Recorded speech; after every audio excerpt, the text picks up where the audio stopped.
Hi, I wanted to talk to you again about leases. I am at my lease property in downtown Long Beach at 730 West 4th Street. And what I want to talk about is from a buyer's perspective. You should do a move-in and move-out form. Actually, that is handled by whoever has the lease. Like in my case, I'm the real estate agent who's handling this lease for the landlords. And what does that form look like? It is a form like this. I will attach a copy of it to the video, but basically what this form does is it covers every space in the condo. In this particular case, it's a condo. So you want to make sure that you put an entry when you move in and address any things that you might see that you want to note, so that when you move out, there isn't a debate that was already there. Because this same form is the same form that's going to be used at the end when you move out to address any changes, damages that might have been done by you during the duration of you renting out this condominium or apartment or whatever that is. Now at the top of this form there is some designations: new, satisfactory, clean, other, and then deposit deduction. So this particular condo, the tenant had actually did some damage to the countertops.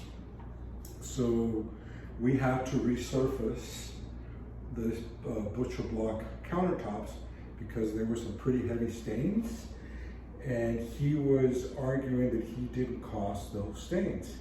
Fortunately, I had this form filled out, he signed it, and then when he moved out, I had a form redone.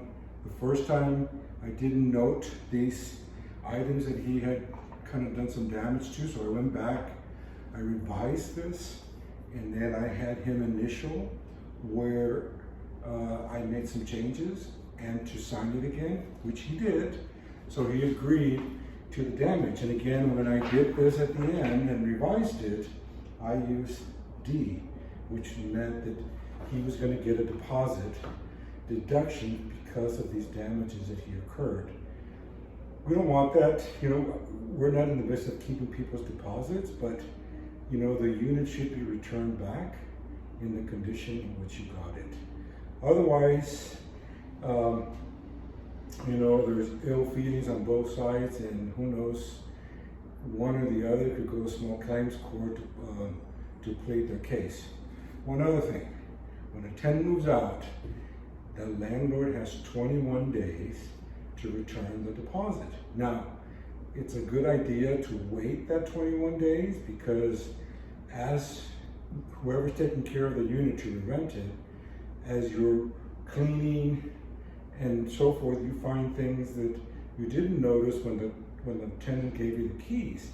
In this particular case, this butcher clock, I noticed it, but it was dark when I came in, when I met him and he gave me the keys, and I wasn't sure if he did the damage or if that was already there, so I had to go back and look at the photos that I took before he moved in, which were the photos that were on the MLS, and so that was proof that he had done the damage. I also had this form filled out and it was clean, so I had 2 pieces, plus I had the photographs that were on the MLS, so I had 3 pieces of documents, and some of which he signed, so we were able to deduct this resurfacing from the tenant. He didn't like it, but that's kind of how it is. So the point is, whether you are the landlord or you are the tenant, take pictures, do a move-out form. If you don't have this move-out form, it's very simple. Just get a piece of paper and jot down the kitchen, living room, dining area, hallway, bedrooms, bathrooms, closets, and then just put whatever damages or whatever things you want to note underneath that, but be sure that the tenant and the landlord sign those and date them. I hope that's helpful. It should be. Stay tuned.